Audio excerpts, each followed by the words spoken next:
Para naman akong nurse nito. Baka sabihin na, nurse, pa-assist, pag ito isusuot ko sa graduation. What do you think, guys? Excited lang yung mama dito na rumampa sa closing.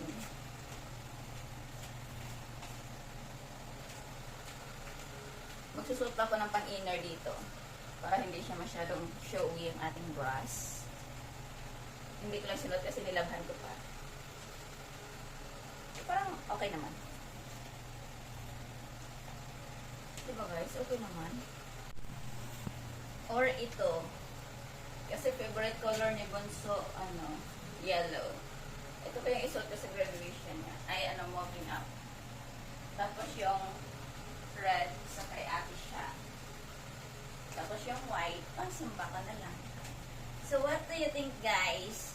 Sabihin niyo sa akin, kailangan ko pa bang bumili? Please, wag na. Wala na akong pera talaga. Promise. Pang-budget na lang namin. Okay naman to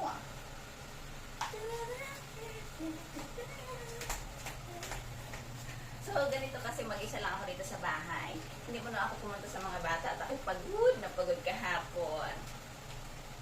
Hindi rin ako sumama sa work ni Michael. Pagod nga rin ako.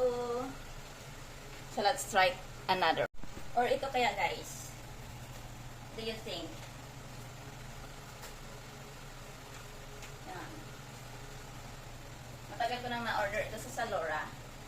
At medium pa po that time. Kaya nakatambak lang siya sa akin drawer.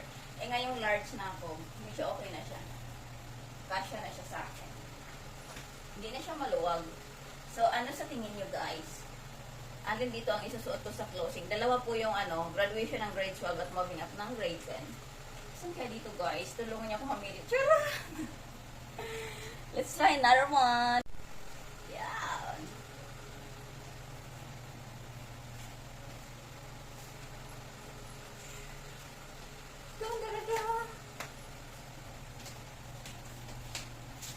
So that's all. Wala akong ibang damit na dress na dala.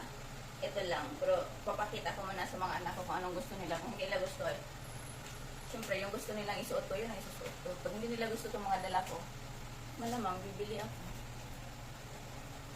Sana all may pambili pa. Wala na pala. So, tulungan nyo nga ako mamili, guys.